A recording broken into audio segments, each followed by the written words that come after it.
अपने राम, अपने अपने अपने अपने अपने अपने अपने राम। आज के इस विलक्षण समारोह में उपस्थित और इसके हेतु जिसके कारण यह समारोह संपन्न हो रहा है, वे मर्यादा पुरुषोत्तम भगवान राम। सबसे पहले तो उन्हें प्रणाम करता हूं आप सबके माध्यम से। जितने लोग इस सदन में मौजूद हैं, मैं आपसे यह अनुरोध करूंगा कि अगले 2-2.5 घंटे जो हम संवाद करेंगे, इसमें मुझे आपकी पूरी सहभागिता चाहिए। और हम जिस विषय पर बात करने जा रहे हैं, उस बात में आपकी उन्मुक्तता चाहिए, आपकी खुशी चाहिए, आपके चमकते चेहरे चाहिए। यहां सनातन धर्म पर आस्था रखने वाले लोग बैठे हैं, यहां इस्लाम पर ईमान लाने वाले लोग बैठे हुए हैं, यहां दशमेश पिता की संतानें भी बैठी हुई हैं, पगड़ीधारी बंधु भी बैठे हुए हैं, अलग अलग लोग बैठे हुए हैं। ये क्यों आ गए हैं? इसका कारण है, इतने लाखों वर्षों में भी भगवान हमसे पराया है। हर बार आया है, हर बार आता है। कभी कृष्ण बनकर आता है, कभी राम बनकर आता है, कभी गुरु गोविंद सिंह जी बनकर आता है, कभी सल्लल्लाहु अलैहि वसल्लम हुजूर के रूप में आता है, कभी ईसा मसीह के रूप में आता है, कभी बुद्ध के रूप में आता है। उर्दू की शायरी कहती है, कितने अवतार हुए, कितने पैगंबर आए, कितने अवतार हुए, कितने पैगंबर आए, तू ना आया तेरे पैगाम बराबर आए। उसके पैगाम जरूर आते हैं, लेकिन हम बहुत शातिर हैं, मनुष्य बहुत शातिर है। मनुष्य से अधिक चालू जानवर पूरी पृथ्वी पर नहीं है, सबसे तेज जानवर है। और मनुष्य की यात्रा जानवर से शुरू हुई है और उसे देवता तक पहुंचना है, लेकिन वो बहुत तेज है। जो काम उसे कठिन लगता है, उसे वो कोष्ठक में बंद कर देता है। ईश्वर पृथ्वी पर आया, हमें गले लगाया, हमारा दोस्त बना, हमारे साथ संबंध स्थापित करे, हमारा भाई बना। उसने करके दिखाया कि ऐसे होता है।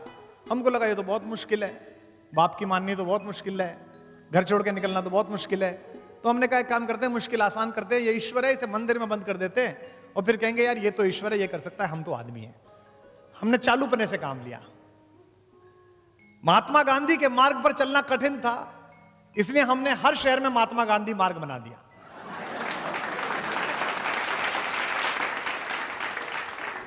मनुष्य की यात्रा पशु से देवता बन जाने की यात्रा है।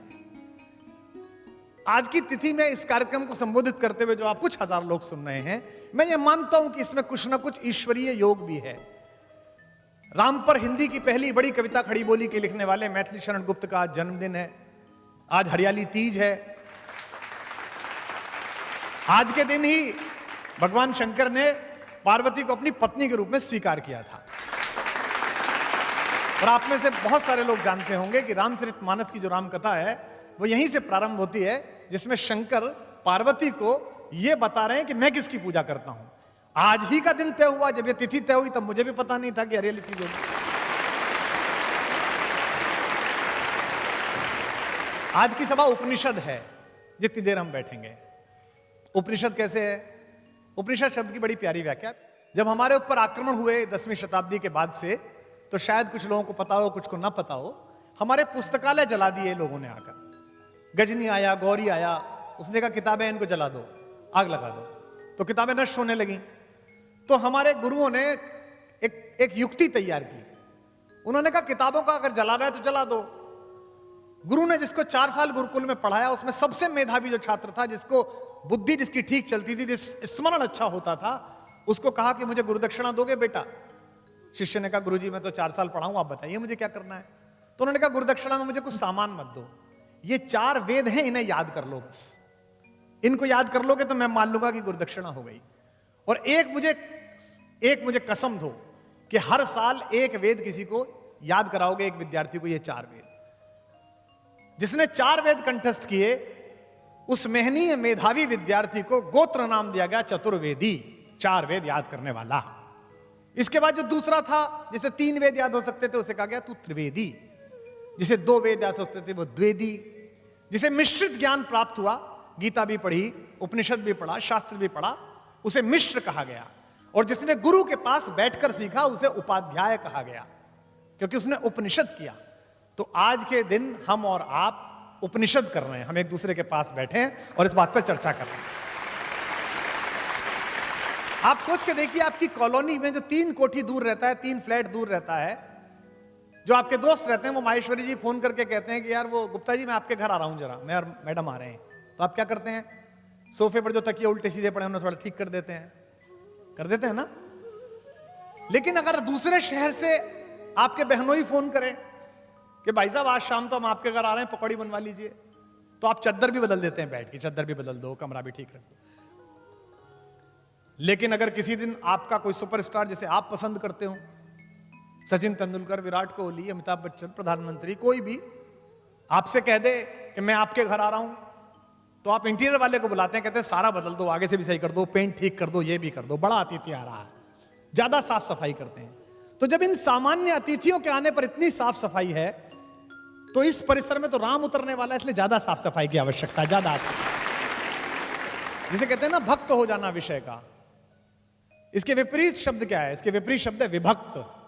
विभक्त कभी भक्त नहीं हो सकता। तो इस परिसर में बैठिए तो विभक्त होकर मत बैठिए, 100% इधर के होकर। मैं ये इसलिए कर रहा हूं क्योंकि मुझसे बड़े ने कहा, बाबा ने कहा, तुलसीदास ने कहा, स्वांते सुखाए तुलसी रघुनाथ गाथा। पर यह मेरी स्वयं की यात्रा है और इसका लाभ आपको भी मिलेगा। हर कला अपने आप शुरू होती है, स्वांते सुखाए शुरू होती है, अहेतुक शुरू होती है। अहेतुक बड़ा प्यारा शब्द है। जैसे 2000 किलोमीटर दूर समुद्र में 3 लहरें 4 लहरें बड़ी बड़ी लिपट के एक दूसरे से नाचती हैं, आधा किलोमीटर ऊंची उठ के। इसलिए नहीं नाचती कि सैटेलाइट उन्हें देखे, इसलिए नहीं नाचती कि वो डॉल्फिन जो बाकी तैर रही है उनका कोई वो डांस का कोर्स करवाना है, वो इसलिए नाचती है कि उनके अंदर ये ऊर्जा है। इसे अहेतुक कहते हैं। तो आज का ये सदन, आज का ये सत्र अहेतुक सदन है। मनुष्यता ने जितने सपने देखे हैं उनमें राम सबसे सुंदर सपना है, सबसे प्यारा सपना है। और हम कई बार अहंकार में होते हैं, आप भी होते हैं। इसमें महफिल में मैं देख रहा हूं कई आईएएस अधिकारी बैठे हुए हैं, कई आरएएस अधिकारी बैठे हुए हैं जिनसे मैं परिचित हूं, जो प्रशासन में काम करते हैं, कई डॉक्टर्स बैठे हुए हैं। सत्ता अहंकार करती है। विश्वामित्र जब लेने गए राम को तो दशरथ ने कहा इसे ही क्यों ले जा रहे हो, मेरी सेना ले जाओ, किसी और को ले जाओ। तो विश्वामित्र ने कहा कि 4 चीजें हैं जिनमें से एक आ जाए तो आदमी अहंकारी हो जाता है। यौवनम, जवानी, धन, पैसा, संपत्ति, आपकी महल दुमहले, प्रभुत्वम, प्रभुत्व, ये आ जाए कोई एक तो आदमी अहंकारी हो जाता है। यौवनम, धन, संपत्ति, प्रभुत्वम, अविवेकता, एकमपि अनर्थाय किम यत्र चतुष्टयम। एक आ जाए तो अनर्थ हो जाता है, अगर चारों साथ हो तो महा अनर्थ। लेकिन आपके बेटे के पास ये चारों हैं, उसके बाद भी ये विनम्र है, इसलिए इसे ले जा रहा हूं, इसलिए इसको अपने पास चाहते हैं। आद्य शंकराचार्य जी ने जब पूरे भारत में सनातन धर्म का झंडा फहरा दिया तो सुनते हैं कि वो बनारस गए थे और सुबह सुबह बनारस में पूजा करते में परिक्रमा कर रहे थे मंदिर की, बाबा विश्वनाथ की। अहम ब्रह्मास्मि कहते थे ना, उनका था अहम ब्रह्मास्मि, मेरे अंदर ब्रह्म है, आपके अंदर भी ब्रह्म है, सबके अंदर ईश्वर है। तो सुबह सुबह जब निकले तो सामने से कूड़े का, मल का टोकरा उठाए हुए उन्हें एक सफाई कर्मचारी मिल गया, गंदे से वेश में। आद्य शंकराचार्य जी शंकराचार्य होने के अभाव में थे। उन्होंने कहा हटो हटो, रास्ता छोड़ो, रास्ता छोड़ो। तो वो और चौड़ के खड़ा हो गया। तो शंकराचार्य गुस्से में आ गए। उसने कहा मूर्ख, मेरा रास्ता रोकता है, रास्ता छोड़, हट सामने से। तो सामने खड़े हुए सफाई कर्मचारी ने कहा किसे हटाता है, मुझे हटाता है या मेरे अंदर जो बैठा है उसे हटाता है, किसे हटाता है? एक क्षण के लिए बोला तो आद्य शंकराचार्य को लगा ये तो अहम ब्रह्मास्मि है। और सुनते हैं कि वो सफाई कर्मचारी भगवान शंकर के रूप में परिवर्तित हो गया। यानी कि शंकर खुद कहने आए थे तो बोल तो रहा है लेकिन इसे समझ भी ले जो कह रहा है। आज इस अहम ब्रह्मास्मि को समझ भी ले। विवेकानंद ने बहुत अच्छा कहा, the moment I have realised God sitting in the temple of every human body. मुझे जब भी लगता है कि ईश्वर बैठा है किसी के अंदर, the moment I stand in reverence about every human being and see God in him, the moment I am free from bondage. Everything then binds, vanishes and I am free. आप जिस समय दूसरे के अंदर ईश्वर देखना शुरू कर देंगे उस समय आप मुक्त हो जाएंगे इस सारे वितंडे से कि तुम हिंदू हो, तुम मुसलमान हो, तुम सिख हो और ईसाई हो। तो मुझे लगता है कि राम पर इसलिए बोलना है कि मनुष्यता की आंख के सबसे बड़े सपने हैं। मैंने कविता लिखी थी, मुझे लगता है आज वहां से शुरू करना चाहिए। मानवता की खुली आंख के सबसे सुंदर सपने राम, मानवता की खुली आँख के सबसे सुंदर सपने राम। जिव्या वाणी अर्थवती हो गई, लगी जब जपने राम। जिव्या वाणी अर्थवती हो गई, लगी जब जपने राम। मानवता की खुली आँख के मात पिता गुरुजन परिजन ने अपने अपने देखे थे। मात पिता गुरुजन परिजन ने अपने अपने देखे थे। दुनिया भर ने देखे अपने अपने अपने अपने राम। दुनिया भर ने देखे अपने अपने अपने अपने राम। अपने अपने अपने अपने अपने अपने अपने राम। मानवता की खुली आँख के सबसे सुंदर सपने राम। सूरदास के रसिक शिरोमणि, मीरा के नटवर नागर। सूरदास के रसिक शिरोमणि, मीरा के नटवर नागर। वाल्मीकि तुलसी कंबन के अपने अपने अपने राम। वाल्मीकि तुलसी कंबन के अपने अपने अपने राम। मानवता की खुली आँख के सबसे सुंदर सपने राम। अपने अपने अपने अपने अपने अपने अपने राम। मानवता की खुली आँख के। राम एक दिन में नहीं बने हैं, इवैल्यूएशन है, एक बड़ी परंपरा है जो उनके माध्यम से आई है। हम लोग विदेश से बहुत प्रभावित होते हैं। अगर मैं आपसे पूछूं कि मनुष्य का विकास कैसे हुआ, तो इस हॉल में बैठे हुए 90% लोग ये कहेंगे कि डार्विन की थ्योरी ऑफ एवोल्यूशन है। साहब, डार्विन की थ्योरी ऑफ, हम अपना धर्म नहीं पढ़ना चाहते, अपनी चीजें नहीं पढ़ना चाहते। हम गीता नहीं पढ़ना चाहते, हम कुरान शरीफ नहीं पढ़ना चाहते, हम दशमेश पिता का ज्ञान जो गुरु के रूप में उपलब्ध है उसे नहीं पढ़ना चाहते। कहने का तात्पर्य यह है कि हम धर्म को मानते हैं पर धर्म की नहीं मानते।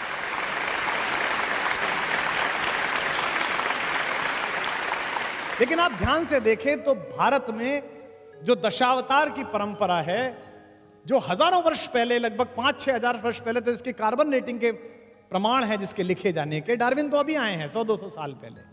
वो बताकर गया है कि मनुष्य कैसे बना। जैसे डार्विन क्या कहता है, पश्चिम क्या कहता है कि जीवन सबसे पहले कहां शुरू हुआ? जल में शुरू हुआ, पानी में शुरू हुआ। हमारा पहला अवतार कौन है? मत्स्य अवतार। मीन, मछली कहां पैदा हुई? पानी में पैदा हुई। फिर उसके बाद कहता है कि आगे बढ़ी थोड़ी सी प्रकृति, तो एक ऐसी चीज पैदा हुई जो पानी में और जमीन पर दोनों चल सकती थी। क्या नाम है उसका? कछुआ, कच्छप अवतार। मीन, कमठ, सूकर, नरहारी। उसके बाद क्या आया? तीसरी चीज जो पानी जमीन और कीचड़ तीनों को भेज सकता है। वो कौन है? वराह अवतार, जिसे कहते हैं सूकर। और उसके बाद मनुष्य बनना प्रारंभ हुआ, लेकिन पूरा नहीं बना। आधा पशु रहा, आधा मनुष्य बना। कौन बना? नरसिंह अवतार। देखिए, थ्योरी ऑफ एवोल्यूशन चल रही है, अपने आप चल रही है, जो विदेशी समझ में नहीं आए। यहां तक आधा मनुष्य बना, अब पूरा मनुष्य बनेगा, लेकिन पूरा नहीं बन रहा, वो छोटी हाइट का बन रहा है। कौन पैदा हुआ? वामन अवतार। वो छोटा है, उसकी हाइट अभी बड़ी नहीं है। वामन के बाद कौन हुआ?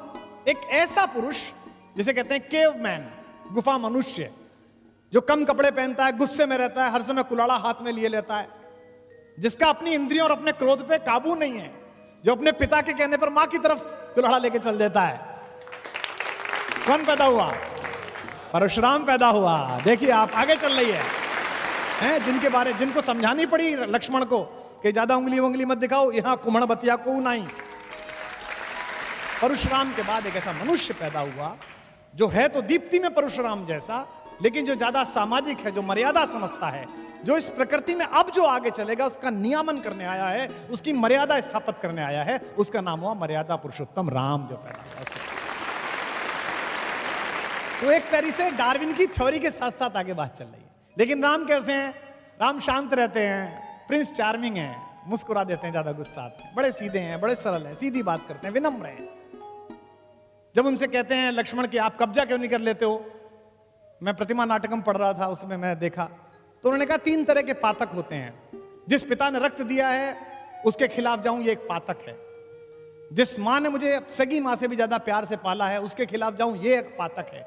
और पाप जिसकी सोच की सीमाओं के बाहर खड़ा होकर पराजित भाव से देखता है, उस भाई भरत के खिलाफ जाऊं, ये भी एक पातक है। तू मेरा भाई है, बता दे कौन सा पातक करके मरूं, बता कैसे करूं। वो राम पहले सामाजिक व्यक्ति हैं। तो राम का डीएनए जो है वो रिसेशन का डीएनए नहीं है, वो इवोल्यूशन का डीएनए है।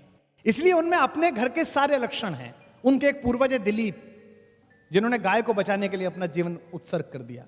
सच्चे वाले गौपालक थे वो, ऐसे वाले नहीं जो आजकल घूम रहे हैं आप, अच्छे वाले गौपालक।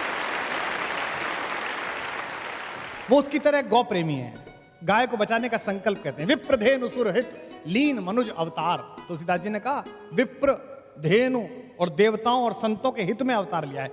दूसरे, वो अपने सबसे पुराने पूर्वज हरिश्चंद्र, जिन्होंने मणिकर्णिका घाट पर अपनी पत्नी से टैक्स मांग लिया था, और जब उन्होंने उस साड़ी को फाड़ा, वहीं से सतयुग के समापन की घोषणा हुई।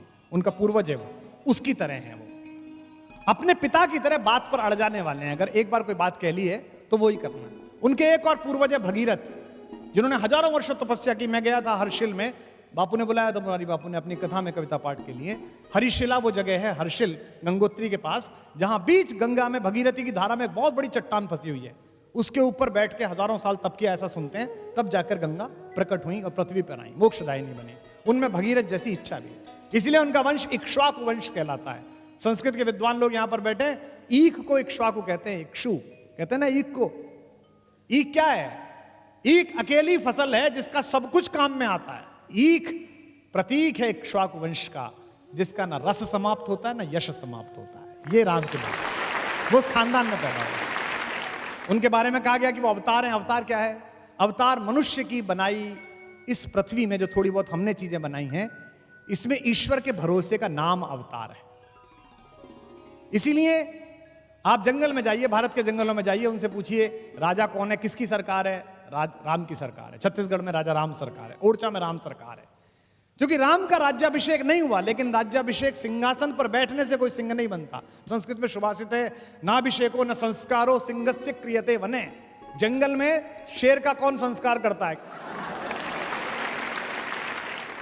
उसका तो बल है, उसकी तो शक्ति है, वो तो ताकतवर है। नाभिषेको न संस्कार सिंहस्य क्रियते वना विक्रमार्जित सत्वस्य स्वयं एवं मृगेंद्रता।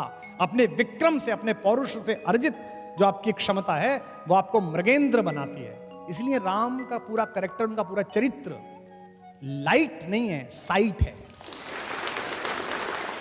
एक छोटा सा निवेदन आपसे और कर दूं कि आप बिल्कुल जहां जवान लोग जो बैठे हैं, जो दूसरे धर्मों के लोग बैठे हैं, जो इस्लाम मानने वाले लोग बैठे हैं, जो खालसा पंथ पर आस्था रखने वाले लोग बैठे, कुछ ईसाई भी बैठे होंगे, आप बिल्कुल राम को ऐसे मत सुनिए कि एक हिंदू सुना रहा है, कुछ हिंदू सुन रहे हैं, ऐसे मत सुनिएगा।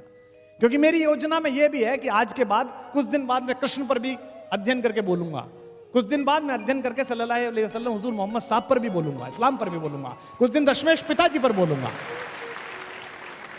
तो जितने भी लोग उनमें हो सकता है कोई ना मानता हो राम को, मत मानिए, कहानी सुन लीजिए। अगर किसी ने कहानी भी लिखी है तो भी ऐसी कहानी लिखी है कि इस कहानी को ही ठीक से जी लेंगे तो सर्वश्रेष्ठ मनुष्य बनने की संभावना आपके अंदर पैदा हो जाएगी। आपका व्यापार, आपकी शिक्षा, सब कुछ सफल हो जाएगी। इस संसार को अंधकार से, उत्पीड़न से निजात दिलाने के लिए ये लोग आते हैं, जितने भी लोग आते हैं, चाहे भगवान जिस भी प्रकार से आते हैं। अच्छा, ये तो मानोगे कि ऐसा होता है जब लोकतंत्र में 5 साल की सरकारों में आप ऐसा करते हैं कि जो ज्यादा सिर पे तांडव कर ले उसे एक दिन बटन दबा के आप हटा देते हैं और कहते हैं कि नया लेके आओ। ये बात अलग है कि दूसरा उससे ज्यादा गति से तांडव करता है, तो फिर आपको लगता है अभी से कैसे करके लाओ। फिर कई बार आप वैकल्पिक व्यवस्थाएं करते हैं, वो दोनों से ज्यादा मिलकर ज्यादा करता है। हम अनुभव में है, हमें पता है उसका।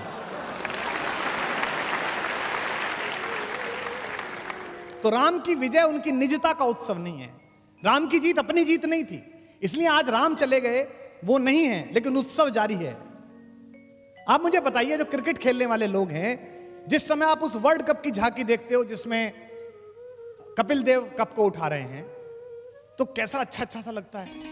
जिस समय आप वो वाला दृश्य देखते हो जब बहुत नाराज सौरभ गांगुली अपनी शर्ट लहराते हुए घूम रहे हैं, तो कैसा अच्छा लगता है।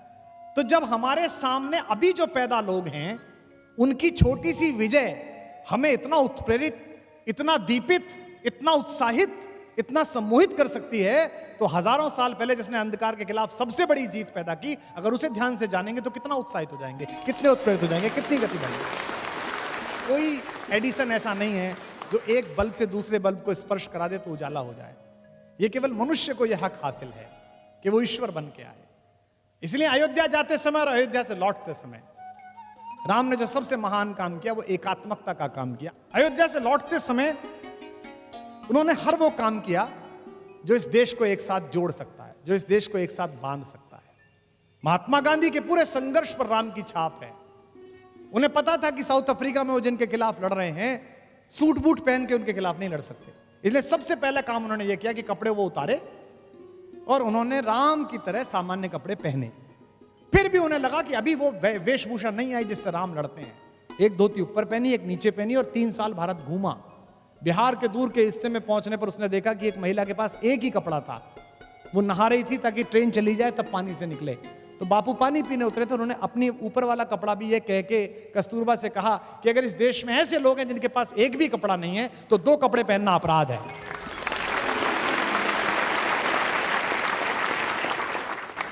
और मैं आश्चर्य में था कि मैंने 1942 में चर्चिल का भाषण पढ़ा, मैंने जो ब्रिटेन की पार्लियामेंट में उसने गांधी के खिलाफ दिया।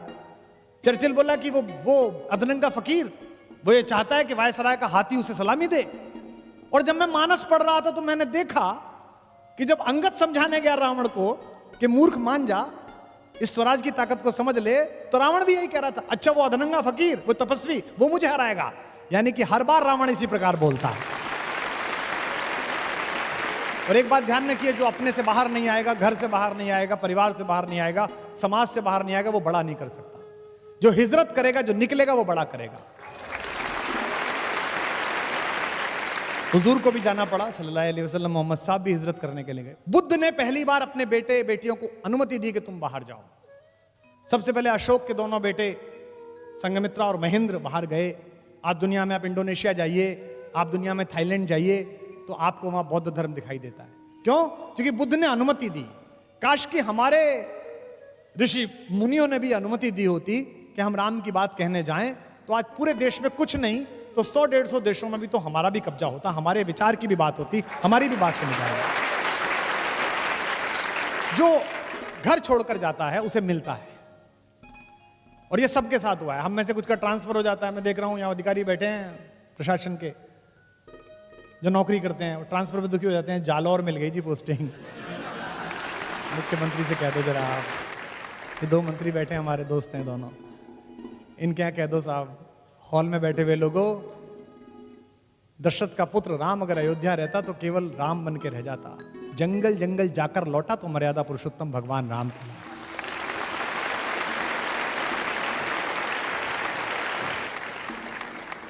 एक शेर मुझे उर्दू का याद आया, आप सबके भगवानों के नाम है, मेरे और आपके सबके। पयंबरों से जमीनें वफा नहीं करती, पयंबरों से जमीनें वफा नहीं करती, हम ऐसे कौन खुदा थे जो अपने घर रहते। अयोध्या छोड़ी राम ने तो अपनी आनुवंशिक पोजीशनिंग छोड़ी। मैं अध्यात्म रामायण पढ़ रहा था तो उसमें बड़ा अच्छा उल्लेख था कि राम जंगल जाएं या ना जाएं, विश्वामित्र इस पे चर्चा कर रहे हैं वशिष्ठ से, तो राम वहां आ गए। तो पिता ने कहा कि तुम यहां मत बैठो, तुम्हारा ये निर्णय नहीं है, राजा का निर्णय मैं और गुरुजी कर लेंगे। राम ने कहा आपका निर्णय है, लेकिन चूंकि मेरे बारे में निर्णय है इसलिए मेरा बैठना जरूरी है, मैं जाऊंगा। उनसे कहा अच्छा जाना ही है तो सेना साथ ले जाओ। तो उन्होंने कहा कि जंगल के लोगों की रक्षा अगर सेना से ही होनी थी और सेना ही ठीक थी तो मेरे जाने से क्या था। पिता ने कहा अंगरक्षक साथ ले जाओ। तो उन्होंने कहा कि अगर मुझे अपने अंगों की रक्षा करने की चिंता करनी पड़ी तो जिन्हें दूसरों को बचाने जा रहा हूं, दूसरों को रक्षा करने जाऊं, उन्हें क्या करके आऊंगा, उनसे क्या कह के आऊंगा। रास्ते में विश्वामित्र उनसे बात करते जाते हैं। विश्वामित्र कहते हैं लड़ोगे कैसे। तो उन्होंने कहा कौन लोग हैं, कैसे लोग हैं। तो विश्वामित्र ने कहा कि वो तो जंगली लोग हैं। तो बोले उनसे उनके साथ ही लड़ेंगे। बोले उन्हें कुछ नहीं आता है। तो विश्वामित्र ने कहा उन्हें कुछ तो आता होगा, क्या काम करते हैं। तो विश्वामित्र ने कहा उनमें से कुछ लोग तो लकड़ी का काम करते हैं, बांस का काम करते हैं। राम ने कहा हो गया काम, उनसे बांस के तीर बनवाएंगे, उनसे धनुष बनवाएंगे, हमारी आर्टिलरी तैयार हो रही है। और क्या करते हैं, बोले लोहार है, लोहे का काम करते हैं, भील हैं, बहुत अच्छे, उनसे भाला बनवाएंगे, तलवार बनवाएंगे, ढाल बनवाएंगे, आधा काम तैयार हो रहा है। बोले और क्या है, बोले वो पशु पक्षी बांधने का काम करते हैं, बोले उनसे घोड़ों की ट्रेनिंग कराएंगे। तो बोले वो तो अपने काम करेंगे, तुम्हारी सेना में क्यों रहेंगे। उन्होंने कहा सेना में नहीं ले जा रहा, उनको सेल्फ डिफेंस सिखा रहा हूं, आत्मरक्षा सिखा रहा हूं। इस पूरे देश को आताताई सोच के खिलाफ खड़ा करने वाले पहले कमांडर का नाम मर्यादा पुरुषोत्तम राम है, जिसने तैयार किया था। मित्र के साथ हो, भाई के साथ हो, अपनी पत्नी के साथ हो, पुत्र के साथ हो, आइडियल लाइफ स्ट्रक्चर कैसा खड़ा होना चाहिए वो राम का है। सबसे पहले अपने पिता के साथ, अपने भाइयों के साथ जो उनका व्यवहार है। आप में से कितने लोग जानते हैं, कितनों ने मानस वहां से पढ़ी है कि जब उनका राज्याभिषेक होना था तो उनकी एक ही शिकायत थी केकई से। केकई ने कहा कि बेटा तुम्हारा राज्याभिषेक होना है, तुम राजा बनोगे। तो उन्होंने एक ही शिकायत करी अपनी माँ से कि ये कौन सी खराब बात है, हम चार भाई एक साथ पैदा हुए, हम एक साथ पले बढ़े और केवल बड़े का राज सिंहासन मिलेगा, केवल उसका राज्याभिषेक है तो गलत बात है। हम चारों को राज्य मिलना चाहिए। उनकी अकेली शर्त थी जीवन में, यानी कि समाजवाद का पहला स्टेटमेंट, सोशलिज्म का। दूसरा मित्र के नाते वो कहते हैं कि जे न मित्र दुख होए दुखारी, तिनहि विलोकत पातक भारी। अगर मेरे रहते मित्र दुखी है, चाहे वो सुग्रीव हो, चाहे विभीषण हो, चाहे केवट हो, उसके साथ देते समय जो उनकी विनम्रता है, जो संपत्ति शिव रावणी दीन दिए 10 मात। आपको पता है कि रावण को 10 सिर चढ़ाने पर, मैं ये नहीं मानता कि रावण के 10 सिर थे, हो सकता है कुछ लोग मानते हो। मुझे भी लोग कहते हैं कि साहब एक टाइम में 3 बुद्धि कैसे चलती हैं, चुटकुला भी याद आ जाता है, संस्मरण भी याद आ जाता है, कविता भी याद आ जाती है, यानी कि 3 तो अपने भी हो गए। तो वो ब्रह्मा के वंश में पैदा हुआ, पुलस्त मुनि के पुत्र विश्रवा का बेटा था। उसकी इंटेलिजेंसिया का जो क्वोशंट था वो 10 मस्तिष्क के बराबर था। वो इतना स्मार्ट और इतना ज्यादा इंटेलिजेंट था कि उसके पास 10 दिमागों के बराबर दिमाग था। तो कहानी चल गई कि भाई 10 सिर हैं उसके। ये सिर्फ मुहावरे हैं जिनको कालांतर में हमारी धार्मिक परंपरा ने सत्य सिद्ध कर दिया। हमारे पूरे धर्म की व्याख्या अधिकांशतः जिन लोगों ने की है वो श्रद्धा पर आयोजित है। भगवान ने ऐसा किया। मुझे राम क्यों प्रिय लगते हैं, राम के जीवन में चमत्कार नहीं है। आपने कभी नहीं देखा होगा राम को कि राम ने यूं करके आकाश में हाथ हिलाया और उसके बाद एक शस्त्र निकाला और फेंक दिया, ऐसा नहीं है। सब कुछ अर्जित है जो अपना है। सबसे पहले जब जंगल में मिलने के लिए सारे लोग गए वनवास के समय, तो सबसे पहले प्रथम राम भेटी कैकेयी, सरल स्वभाव भगत मति गई। तीनों मां आकर खड़ी हुई, कौशल्या आकर खड़ी हुई, कैकेयी आकर खड़ी हुई, सुमित्रा आकर खड़ी हुई। राम उठे, राम को पता चला मां आई हैं, गुरु जी आए। सोच के देखिए आप, राम क्या ऐसे हैं कि ये सीनियोरिटी नहीं जानेंगे, हायरार्की नहीं जानते वो, कि पहले अपनी माँ के पैर छूं, फिर सुमित्रा के छूं, फिर कैकेयी के छूं। सबसे छोटी हैं वो तो, लेकिन उनको पता है कि इनके मन में दुख है, इनके मन में गिल्ट है, इसलिए अगर मैं सबसे पहले पैर छू लूंगा तो ये मानद हो जाएंगे, इनको मान्यता मिल जाएगी। आज मैथिली शरण गुप्त का जन्मदिन है। उन्होंने इस प्रसंग को कहा है कि तदनंतर बैठी सभा उटज के आगे, तदनंतर बैठी सभा उटज के आगे। रात को सब बैठ गए, चांदनी रात है, सब बैठे हुए हैं, बात कर रहे हैं। अब राम को मनाने के लिए लोग आए। तदनंतर बैठी सभा उटज के आगे, नीले वितान के तले दीप बहु जागे। टकटकी लगाए नयन सुरों के थे वे, परिणाम उत्सुक उन भयातुरों के थे वे। उत्फुल्ल करौंदी कुंज वायु बह बह कर, करती थी सबको पुलक पूर्ण मह मह कर। वह चंद्रलोक था कहाँ चांदनी वैसी, प्रभु बोले गिरा गंभीर गूढ़ निधि जैसी। अब भगवान बोले, सामने भरत बैठा है, उससे बोले, हे भरत भद्र अब कहो अभीप्सित अपना। भाई भरत अब बताओ क्या चाहते हो। अब सोचिए जिसके ऊपर इतना आरोप लग रहा है उससे कह रहे हैं क्या चाहते हो।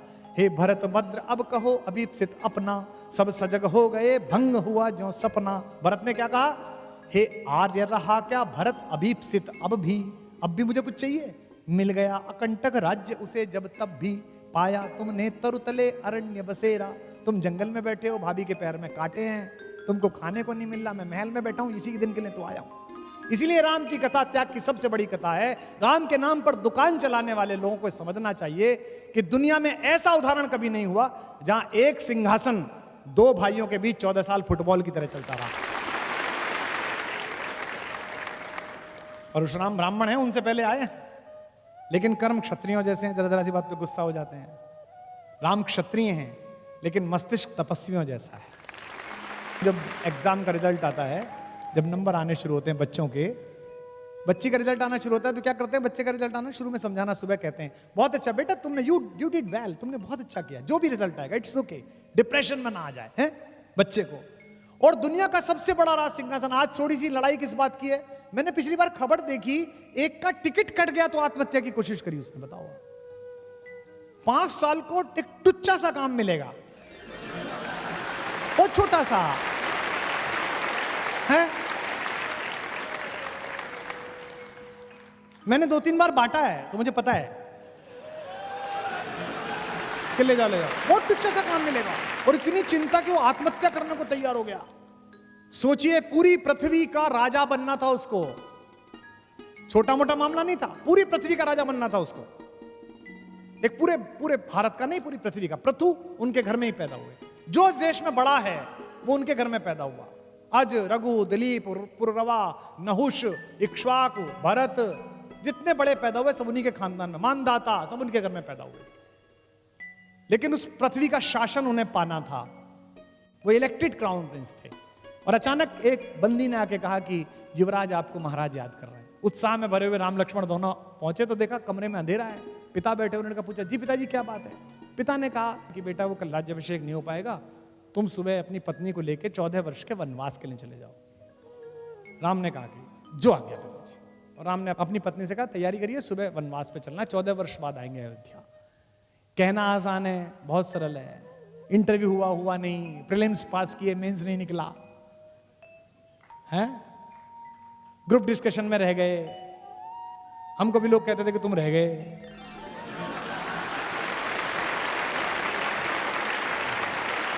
कहना आसान है लेकिन मानस पड़ी है, राम जी आए तो बहुत सरल है। राम को बुलाया उनकी माँ ने, कौशल्या ने। माँ को लगा होगा कि बेटे को धक्का तो नहीं लग गया। भगवान की माँ है लेकिन माँ तो माँ है। भगवान से कौन बड़ा है, भगवान से माँ बड़ी है। जिसने भगवान पैदा किया है वो बड़ी है।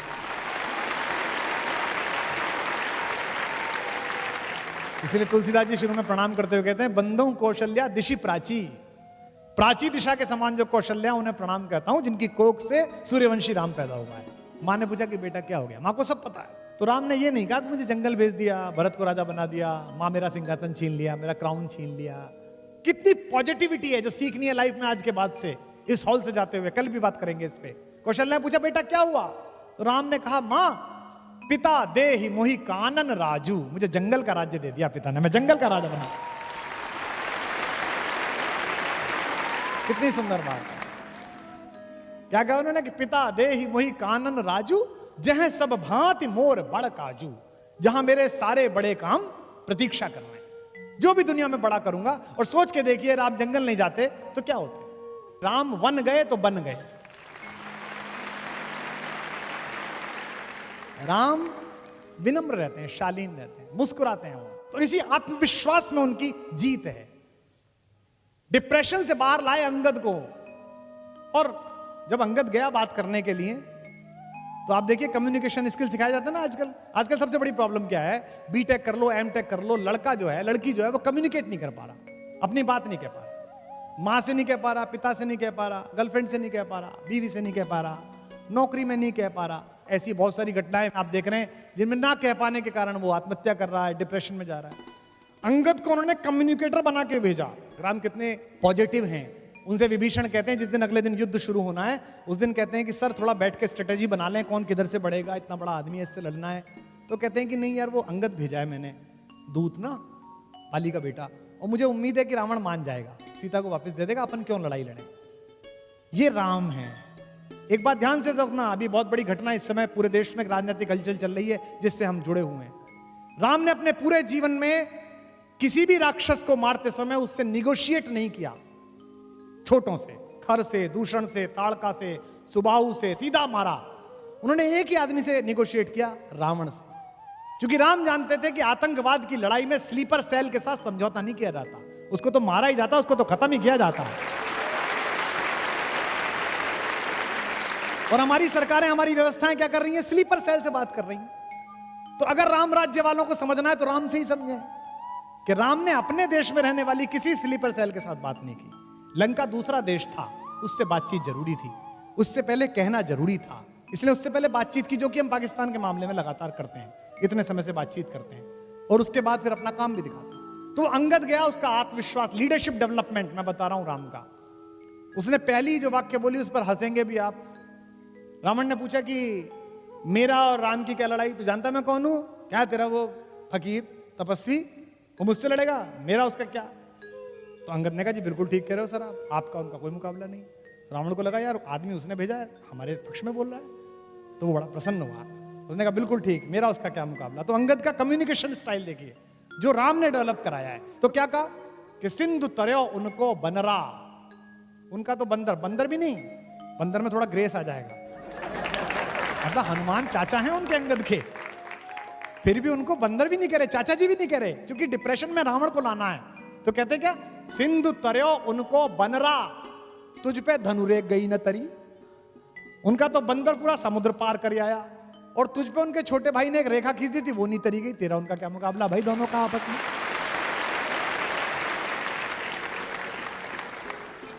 कि सिंधु तरयो उनको बनरा, तुम पे धनुरेख गई न तरी, तुम पे। अच्छा छंद है। सिंधु तरयो उनको बनरा, तुम पे धनुरेख गई न तरी, तुम पे धनुरेख गई न तरी। वानर बांधत सो न बंधो, उन बारिधि बांध के बाट करी, उन बारिधि बांध के बाट करी, उन बारिधि बांध के बाट करी। अज हूँ रघुनाथ प्रताप की बात, तुम्हें दश कंठ न जाए परी, तुम्हें दश कंठ न जाए परी। तेलनि तूलनि पूछ जरी न जरी, गढ़ लंक जलाए जरी धड़ी, लंक जलाए जरी। तेरा सारा तेल लगा, तेरा सारा कपड़ा लगा, एक बंदर की पूंछ जलाने के चक्कर में तूने अपना पूरा नगर जलवा लिया, बताया। और तू कह रहा है कि उनसे लड़ने चलेगा, उससे लड़ने चलेगा। इसलिए जो कम्युनिकेशन स्किल है, विभीषण से संवाद जो राम ने किया, वो साधन और साधना के बीच का संवाद है। बड़ी अद्भुत बात है। राम की शक्ति पूजा, आप में से शायद अधिकांश लोगों को पता होगा कि राम और रावण के युद्ध में एक दिन ऐसा आया था जिस दिन राम की सेना पराजित हो गई थी, तोड़ फोड़ मचा दी थी रावण ने, जिस दिन रावण खुद आया था। महाप्राण निराला ने कविता लिखी है राम की शक्ति पूजा। रवि हुआ अस्त ज्योति के पत्र पर लिखा, अमर रह गया राम रावण का अपराजय समर। आज का तीक्ष्ण विदिक्ष प्रकर वेग प्रखर, शतशैल शंवरणशील नील नवगर्जित स्वर, विच्युत वन्य राजीव नयन हत लक्ष्मण, लोहित लोचन रावण मदमोचन महायान। ऐसी कविता लिखी है। उस दिन सब बेहोश हो गए, सुग्रीव बेहोश हो गया, सौमित्र बेहोश हो गए, लक्ष्मण सब बेहोश हो गए। राम लौटे तो राम बहुत दुखी थे। जामवंत ने समझाया, जामवंत सबसे सीनियर है सेना में, मतलब सबसे फाइनल पोजीशन पे, ब्रिगेडियर जनरल से भी ऊपर हैं। उन्होंने राम से कहा कि इतना क्यों दुखी होते हैं, वही आपका हाथ है, वही आपका तूड़ी है, मार लेंगे, इसे कोई दिक्कत नहीं है। किसी किसी दिन होता है, सामने वाले का दिन होता है, किसी किसी दिन नहीं होता। राम ने कहा ऐसा नहीं है। जब मैं युद्ध लड़ रहा था तो मैंने एक बात देखी, रावण नहीं लड़ रहा था, रावण के साथ शक्ति लड़ रही थी, दुर्गा लड़ रही थी, देवी लड़ रही थी। और ये अजीब बात है कि मैं धर्म के साथ हूं, मेरे साथ नहीं लड़ रही, उसके साथ लड़ रही हैं। तो जामवंत ने कहा अगर ऐसा है तो युद्ध हम संभालेंगे, आप पूजा करिए। तो 108 कमल मंगाए गए। ये दशहरा क्यों मनाया जाता है, ये आज शायद कुछ लोगों को पता चलेगा। हम तो कहते हैं कि रावण हरा दिया, ऐसा हुआ नहीं। ये जो शक्ति की पूजा, नवरात्रि की पूजा क्यों है? 9 दिन राम ने ध्यान धारण किया और 108 कमल वो चढ़ाते थे, एक एक कमल शक्ति के चरणों में चढ़ाते थे, त्रिपुटी में साधते थे। इमेज बनाते थे, जैसे सूफी लॉ लगाते हैं, जैसे साधु लॉ लगाते हैं, वो ध्यान में चढ़ते चले गए। आखिरी दिन जिस दिन आया, जिस दिन उनको वर मिलना था शक्ति का, 107 कमल जब उन्होंने चढ़ा दिए, तो देवी ने सोचा कि इसका एग्जाम लेती हूं कि कितना भक्त है। वो आखिरी नील कमल उठा के ले गई। राम ने यूं करके थाली में हाथ फिराया तो देखा कि कमल ही नहीं है। तो वो ध्यान से नीचे उतरे और देखा कि कमल नहीं है। उन्हें लगा अब साधना भंग हो जाएगी। निराला लिखते हैं कि राम की आंखें भीग गई। राम ने कहा, दिख जीवन जो सहता ही आया है विरोध, दिख साधन जिसके लिए सदा ही किया शोध, जानकी हाय उद्धार प्रिया का हो न सका। ये 3 लाइन है, लेकिन चौथी लाइन राम की, इसी के कारण वो राम है। दुखी है कि अब क्या करूंगा, सब हार जाऊंगा। दिख साधन जिसके लिए सदा ही किया शोध, दिख जीवन जो सहता ही आया है विरोध, जानकी हाय उद्धार प्रिया का हो न सका, पर एक और मन रहा राम का जो न थका। उन्होंने कहा ऐसे थोड़ी चलेगा, ऐसे पूजा थोड़ी उठा दूंगा। तो राम ने क्या किया? राम ने कहा कि मां कहती थी मुझको राजीव नयन, मुझको कहती थी कमल के जैसे आंख वाला है मेरा बेटा, तो अभी 2 कमल के फूल मेरे पास हैं। तो राम ने अपना एक तीर निकाला अपने तरकश में से और उसको हाथ से पकड़ के उसकी फलक आंख की तरफ ले गए कि अपनी एक आंख चढ़ा देता हूं। युद्ध में विजय होनी चाहिए, सत्य जीतना चाहिए। और जब बिल्कुल आंख के पास पहुंच गया तीर और देवी को लगा कि अभी आंख निकाल लेगा, तब स्वयं दुर्गा प्रकट हुई और उन्होंने हाथ पकड़कर कहा, होगी जय होगी हे पुरुषोत्तम नवीन, के महाशक्ति राम के बदन में होगी।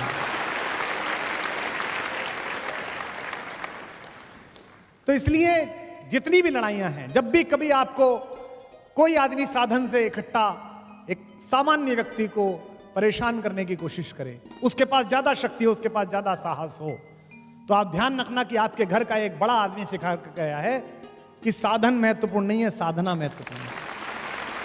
और राम के सबसे प्रिय मित्र जिनको लंका का राज्य दिया, वे विभीषण भी अधीर हो गए। उन्हें लगा यार कि लड़ाई तो ठीक है, अब जीतोगे कैसे? हमने भी 2-4 छोटी मोटी लड़ाई कभी सम्मेलनों में और राजनीति में की, आंदोलन में की, तो हमको भी समझाने आते थे, इनसे कैसे लड़ोगे, ये तो पुराने वाले हैं। तो मुझे मानस की ये पंक्ति याद आती थी और मैं खुद को ही सुनाता था, जो साथ थे वो तो सुनने को तैयार नहीं थे। ये विभीषण ने राम से कहा जब रावण लड़ने के लिए आया, क्या कि रावण रथी विरथ रघुवीरा, देख विभीषण भयउ अधीरा, रावण रथी विरथ रघुवीरा।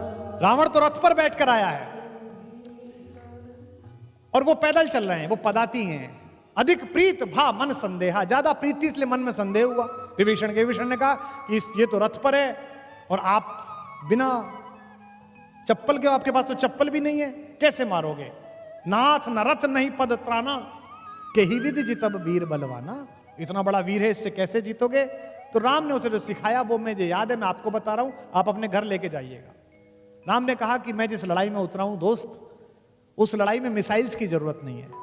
तो उन्होंने कहा कि इस लड़ाई के लिए साधना की आवश्यकता है, साधन की आवश्यकता नहीं है। उन्होंने कहा क्या क्या है?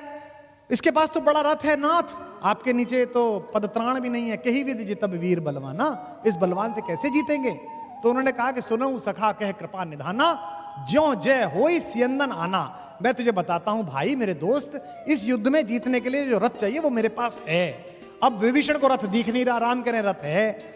इसी में आपके जीवन के संघर्ष की गति है। उन्होंने कहा मेरे पास रथ है। कौन सा रथ है? मेरे पास जो रथ है उसमें 2 चक्के लगे हुए हैं, तुझे दिखेंगे। कौन से? सौरज धीरज ते ही रथ चाका, शौर्य और धैर्य 2 चक्के हैं। एक तरफ शौर्य है, एक तरफ धैर्य है। अगर बड़ी लड़ाई लड़नी है तो शौर्य भी रखना पड़ेगा और धैर्य भी रखना पड़ेगा। दुनिया की आधी मूर्खताएं अधैर्यता के कारण हुई हैं। तो कहते हैं धैर्य और शौर्य 2 मेरे रथ के चक्के हैं। और बल विवेक दृढ़ ध्वजा पताका, बल और विवेक से दृढ़ हुई मेरी धर्म की ध्वजा है मेरे इस रथ के ऊपर। सत्यशील दम परहित घोड़े, सत्य और शील और परहित दूसरे का हित करना, सत्य बोलना, शीलवान रहना, ये घोड़े हैं मेरे। और क्षमा दया कृपा रज जोड़े, इससे किससे जोड़ रखा है? क्षमा से, दया से और कृपा से, इन 3 से जोड़ रखा है। पूरी राम की कहानी एक सिमिली है। कहते हैं कि इस रथ पर चढ़कर मैं लड़ रहा हूं, और जब तक मैं इस रथ पर चढ़कर लड़ रहा हूं तब तक मेरा कुछ नहीं बिगाड़ सकता कोई भी। तो आपके पास अगर साधन कम हो तो आप समझ लेना कि आपके पास ये वाले साधन अगर हैं तो आप दुनिया के किसी भी आदमी से जीत सकते हैं। एक अयोध्या है जो सात्विकता का प्रकर्ष है, एक लंका है जो तामसिकता का प्रतीक है। इन दोनों के बीच लड़ाई है, लेकिन राम इन दोनों के बीच की लड़ाई के लिए राजाओं को साथ नहीं लेते। आपने कभी सोचा कलेजे पे हाथ रख के कि राम जब भारत में घूमे होंगे तो दंडकारण्य में जहां वो रुके, जहां उन्होंने कुटिया बनाई, उसके ठीक बगल में उनके मामा थे, ननिहाल थी उनकी, कौशल प्रदेश। मामा से कह सकते थे थोड़ी सेना दे दो, मुझे लड़ने जाना है? नहीं, राम ने पूरे रास्ते किसी राजा से बात नहीं की। राम ने पूरे रास्ते वंचितों से, दलितों से, पिछड़ों लोगों से, वनवासियों से, SC ST से बात की, आखिरी सफ में खड़े हुए आदमी से। और साथ में किसे लिया? हराने के लिए, लंका को परास्त करने के लिए किसे साथ में लिया? किष्किंधा को। किष्किंधा क्या है? प्रकृति का सबसे बड़ा आयुर्वेद, योग, नेचुरल एसेंस, हमारी नेचुरल आर्ट्स, हमारे नेचुरल इंग्रेडिएंट्स, इनको किसने लिया? दिल्ली ने। और हराई क्या? मार्केट, लंका। इसलिए दिल्ली को, जयपुर को यह याद रखना पड़ेगा कि अगर अपने शत्रुओं से आपको पार पानी है, अगर चाइना का सामान बंद कराना है, अगर अमेरिका को घुटनों पर लाना है, तो सबसे पहले अपने वनवासियों, अपने वंचितों, अपने पिछड़ों, अपने दलितों और अपने जंगल के लोगों के पास जाना पड़ेगा। हनुमान प्रतीक है। हनुमान किस बात का प्रतीक है? वो शांति की खोज में गए, शांति का अपहरण हो गया। शांति कौन है? सीता। सीता साक्षात शांति है इस कहानी में। और शांति किसको मिलती है? शांति मिलती है उस आदमी को जो अपनी देह के लोभ से बाहर आ जाता है, जो विदेह हो जाता है। सीता के पिता का नाम क्या है? विदेह। विदेह राज की बेटी हैं, राजा हैं वो, लेकिन विदेह हैं। मैथिली शरण गुप्त का जन्मदिन है, मुझे ज्यादा याद आ रहे हैं गुप्त जी। गुप्त जी ने लिखा, योगी भी हैं शरण जिनके जो अनासक्त गेही, अनासक्त गेही, घर में रहते हुए घर से आसक्त नहीं है। किसको मिली वो? विदेह को, देह में रहते हुए देह से बाहर। और सत्ता में बैठे हुए लोगों और सरकारी अधिकारियों, RS अधिकारियों, IPS IAS अधिकारियों जो यहां बैठे हो वो सुनो, और जो बनना चाहते हो वो सुनो। शांति राज्यसभा में बैठकर नहीं मिली। जब राजा जनक लोकसभा में बैठे हुए थे तब नहीं मिली, जब सिंहासन पर बैठे थे तब नहीं मिली, युद्ध कर रहे थे तब नहीं मिली। कब मिली? जब किसान की तरह पसीना बो रहे थे खेत में, तब सीता माता उन्हें प्राप्त हुई।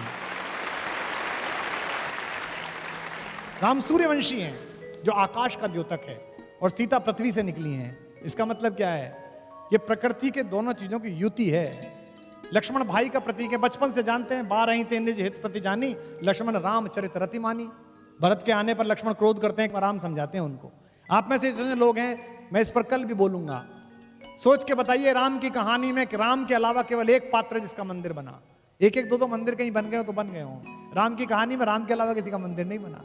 जिस माँ ने उनको जन्म दिया उस कौशल्या का मंदिर नहीं है, जिस पिता ने जन्म दिया उस दशरथ का मंदिर नहीं है, लक्ष्मण का मंदिर नहीं है, किसी का मंदिर नहीं है। केवल एक ही मंदिर है, हनुमान का। और वो भी ऐसा मंदिर है कि राम को मनाओ मत मनाओ, उन्हें मान लो, यही सब काम कर देंगे। तो हनुमान क्या है? हनुमान राम तक पहुंचने के, राम जैसा होने की सीढ़ी है। आज के बाद से एक और पात्र का आदर करना राम के साथ साथ, अगर राम का आदर करना है तो, अगर राम से सीखना है, किसी भी धर्म के लोग हों। हिंदुस्तान पर जितने आक्रमण हुए इसमें कभी हम जीते कभी वो जीते, और तर्कहीन श्रद्धा के कारण हारे हम, क्योंकि वो भी तलवार से लड़ते थे, हम भी तलवार से लड़ते थे। कभी वो घोड़े लाए, कभी हाथी लाए, कभी हमने घोड़े हाथी लगाए। युद्ध में बराबर के हथियार इस्तेमाल हो रहे थे। भारत के एक बेटे ने एक नया हथियार बनाया, और ऐसा हथियार बनाया कि फिर वही वो हारे। फिर केवल संस्कृति जीती, आज तक जिंदा है इतने आक्रमणों के बाद। और भारत का वो बेटा रहता था चित्रकूट के पास, आत्माराम दुबे का लड़का, जिसका नाम था तुलसी। उसने 77 वर्ष की आयु में एक कहानी लिखी राम की, और उसने बताया कि ये तो छोटे छोटे लंपट हैं जिनसे तुम लड़ रहे हो, ये तो जरा जरा से हैं। तुम्हारे गांव का एक लड़का तो पैदल गया था और सबसे बड़े को मार के आया था, क्यों अपना आत्मविश्वास क्षीण करते हो? तुलसी की मानस आई, और उसके बाद आम हिंदुस्तानी में यह विश्वास पैदा हो गया कि अब मैं भी लड़ सकता हूं, अब कोई भी लड़ सकता है, और इसी के बल पर हम लड़ाइयां जीते।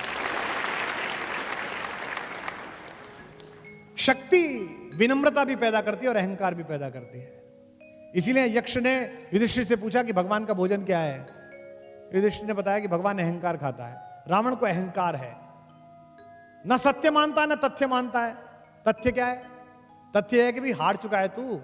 राम और रावण में एक पंक्ति का अंतर है, रावण इच्छाओं के पाश में बंधा है और राम इच्छाओं से परे जा चुके हैं। रावण में पावर ऑफ पनिशमेंट है, राम के पास राइट ऑफ पनिशमेंट है।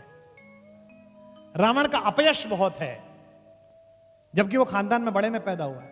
हनुमान ने भी कहा, जब हनुमान से पूछा मुझे जानता है मैं कौन, अच्छा वो हर आदमी से पूछता मुझे जानता है मैं कौन हूं, ये बड़ी इन्फीरियरिटी है। अंगद से पूछता मुझे जानता है मैं कौन हूं। आपने देखे ना कई लोग सड़क पे पुलिस वाले से कहते हैं जानता है कौन हूं, मेरे फूफा विधायक हैं, पता है ना, हमारे चाचा वो हैं। ये क्या है? इन्फीरियरिटी है, ये छोटेपन से आता है। लेकिन राम का एक यश है, वो इक्ष्वाकु वंश में पैदा हुए। वाल्मीकि रामायण इसी लाइन से शुरू हुई है, इक्ष्वाकु वंश प्रभवो रामो नामा जना श्रुता। लेकिन वो अपने खानदान का कभी वर्णन नहीं करते। जिससे भी मिलते हैं वो कहते हैं, अहिल्या के पास गए तो उनसे क्या कहते हैं, मां मैं दशरथ का पुत्र अपनी पत्नी सीता और भाई लक्ष्मण के साथ आपको प्रणाम करता हूं। पिता का नाम इसलिए बताते हैं कि भारत में परंपरा है, गुजरात में तो और महाराष्ट्र में तो पिता का नाम बीच में जोड़ा जाता है।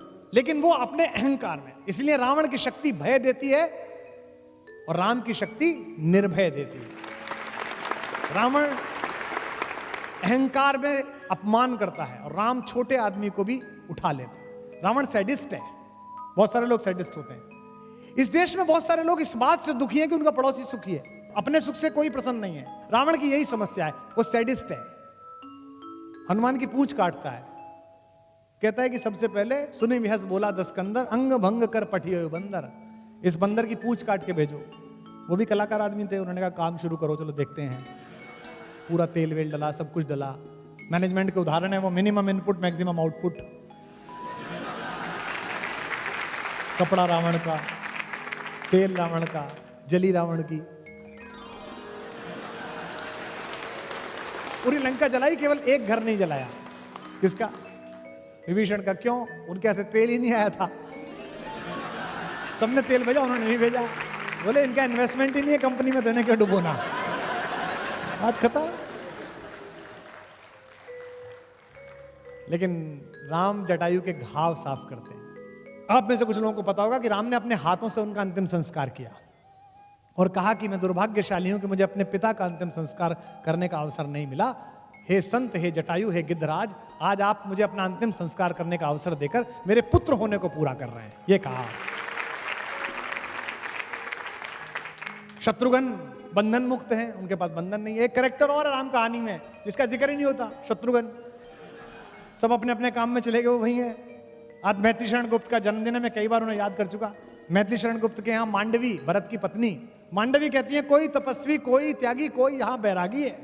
हमारे घर में बड़े खलीफा हैं, कोई तो तपस्वी हमारा पति, कोई त्यागी हमारे जेठ जी, कोई बैरागी हमारा दूसरा देवर लक्ष्मण जंगली चला गया। मेरा पूरा घर संभाले छोटे देवर बड़भागी हैं, पूरा घर संभाल रखा है, मेरे छोटे देवर सबसे अच्छे हैं। उर्मिला मुदिता है, बेटी की तरह प्रसन्न रहती है। तो as an administrator, as a management guru, as a brother, as a father, जितने भी प्रकार से राम ने इस जीवन को बड़ा किया है, अगर वो हम में थोड़ा थोड़ा आना प्रारंभ कर दे तो हमें ठीक हो जाएगा। सागर निजामी ने, यहां इस्लाम मानने वाले बैठे हैं, हिंदुस्तान बिना राम के नहीं है। साहिले सरजू यहां गंगा, यहां जमुना, यहां साहिले सरजू, यहां गंगा, यहां जमुना, यहां कृष्णा और राधा, यहां रामा, यहां सीता, यहां हिंदियों के दिल में बाकी है मोहब्बत राम की, मिट नहीं सकती कयामत तक हुकूमत राम की। ये सागर निजामी कहकर गया। अल्लामा इकबाल ने कहा है, राम के वजूद पर हिंदुस्तान को नाज, अहले नजर समझते हैं उनको इमाम हिंद। मेरे मन में बड़ी शंका थी कि बात क्या होगी, मैं बोलूंगा क्या, इसकी कोई तैयारी नहीं है। बस मेरे पास जो है मैं वही सुनाना चाहता हूं, जानना चाहता हूं, मिलना चाहता हूं खुद से, राम के माध्यम से, कृष्ण के माध्यम से, आद्य शंकराचार्य के माध्यम से, बुद्ध के माध्यम से, महावीर के माध्यम से। राम भी महावीर हैं। जैन समाज के लोग बैठे होंगे, महावीर को अरिहंत कहा जाता है। अरिहंत मतलब जिसके शत्रु मर गए हों, जबकि उन्होंने किसी को मारा नहीं है। तो शत्रु को मारने का क्या तरीका है? या तो शत्रु को मार दो या शत्रु को मित्र बना लो। अपने शत्रु को मित्र बना लो तो आप अरिहंत हो जाओगे। इसीलिए जैनियों के 24 तीर्थंकर क्षत्रियों से आए हैं। समझ लीजिए, जो वीर नहीं हो सकता वो महावीर नहीं हो सकता। क्षमा शोभती उस भुजंग को जिसके पास गरल हो। तो इसलिए पूरी राम कहानी का जितना विस्तार है, जिस पर मैं कल भी चर्चा करूंगा, जितना मुझे स्मरण आएगा, और आज जो लोग आप में से कुछ प्रश्न देंगे, एक बात तो मैं आपको स्पष्ट कर दूं कि मेरा कोई डिक्लेरेशन नहीं है कि मुझे सब पता है। सर्वज्ञ होने का डिक्लेरेशन नहीं है। और ये डिक्लेरेशन तो जयपुर में खत्म हुआ था 1993 में। पहली बार मैंने नौकरी शुरू की, मेरे 2 विद्यार्थी सुनने आए हैं। एक तो पुलिस में काम करता है, यहाँ पर इंस्पेक्टर है, आज सुनने आया, बोला गुरुजी सुनने आऊंगा। मैंने कहा तब ढंग की बात सुनी होती तो ज्यादा बड़ा अफसर बनता। मैं पढ़ाता था क्लास। क्योंकि लोगों को जो अहंकार है कि मुझे सब पता है, ये उनकी यात्रा को समाप्त करने जैसा है। मैं यहाँ राजस्थान में जब इंटरव्यू देने आया था, कॉलेज का नाम नहीं बताऊंगा, मुझे याद है 1 जुलाई का इंटरव्यू था। यहाँ एक हिंदी के बड़े प्रोफेसर थे, मेरे पिताजी के दोस्त थे। मैं उनके घर पर रुक गया 30 जून की रात को। मुझसे बोले कि क्यों आए थे? मैंने कहा जी वो कल उस कॉलेज में इंटरव्यू है लेक्चरर का, हिंदी के असिस्टेंट प्रोफेसर का, उसके लिए आया हूँ। बोले तू मुझसे फोन करके पूछ लेता, वहां तो फलाने जी जो प्रोफेसर है उनकी बेटी का होगा, पहले से ही तय है। तो मैंने कहा 150-200 लोग बुला लिए, इनका क्या? बोले दिन भर चाय समोसे खाएंगे, सुनेंगे। बोले मुझे ही जाना था इंटरव्यू में, लेकिन अब मैं नहीं जा रहा हूँ, तो तू क्या करेगा? मैंने कहा जब आया हूँ तो जाऊँगा, इंटरव्यू तो दे के आऊँगा। मैं सुबह से बैठा रहा, मेरा नाम विश्वास कुमार शर्मा है, तो वी पे मेरा नंबर आया। आखिर में जंगल में कॉलेज था वो, वहाँ कुछ मिलता नहीं था, समोसे और चाय। समोसे में खाता नहीं, चाय कितनी पीऊँ? उन दिनों चाय और चाय वाले लोकप्रिय भी नहीं थे।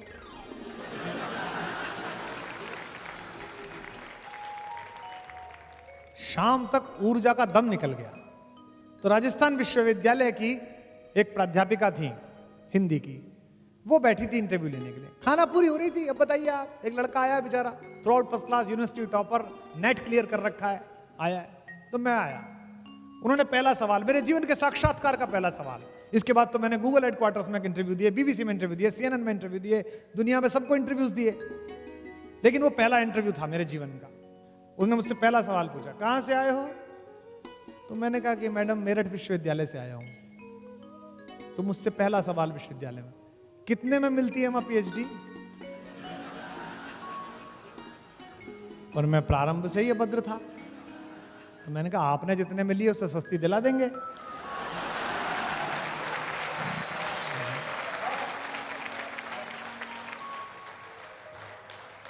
तो बोली कि वो छकपका गई, लोग हंसने लगे अंदर जो बैठे थे।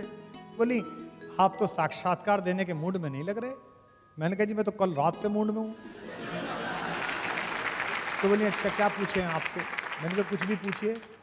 तो कहने लगी कि अच्छा आप सर्वज्ञ हो, क्या सब आता है आपको? मैंने कहा नहीं मैडम, सर्वज्ञ तो मेज के उस पार होते हैं, मेज के इस पार तो अल्पज्ञ होता है, तो मैं अल्पज्ञ हूं।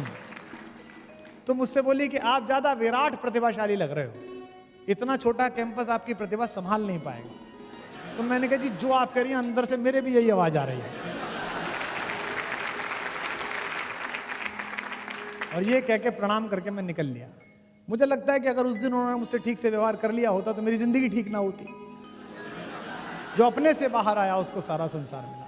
तो एक तो मुझे यह भ्रम नहीं है, कल भी मैं जिस पर चर्चा करूंगा, कि मुझे कुछ अधिक पता है। मुझे ऐसा लगता है, मैं इस समय ऐसा सोचता हूं कि आइंस्टाइन पढ़ाते हो आप अपने बच्चे को, आइंस्टाइन की जीवनी पढ़ो। आप चार्ली चैपलिन पढ़ाते हो कि चार्ली चैपलिन पढ़ो। आप कहते हो कि गांधी से सीखो, आप कहते हो नेल्सन मंडेला से सीखो। जब इनसे सबसे सीख सकते हैं तो हमारे घर में जो बड़े हुए उनसे हम नहीं सीख सकते हैं? तो जितनी भी कहानी है, जितनी भी अगर कहानी की तरह भी सुनो, तो अपने आप में ये एक गाइडलाइन ऑफ लाइफ है जो जीवन में सीख सकते हैं।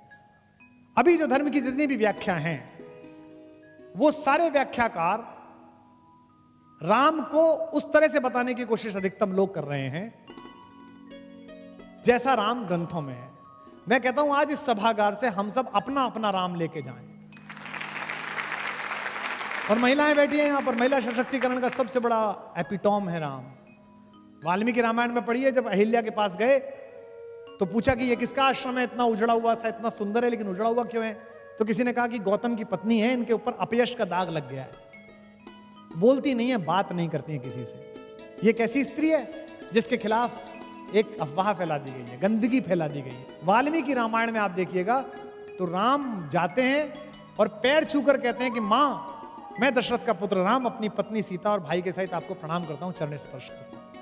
अगर कोई महिला जो इतनी ज्यादा समाज में त्याज्य हो, उसे देश का सबसे बड़ा आदमी मां कहने लगे, तो समझ लीजिए उसका कॉन्फिडेंस कितना लौटेगा।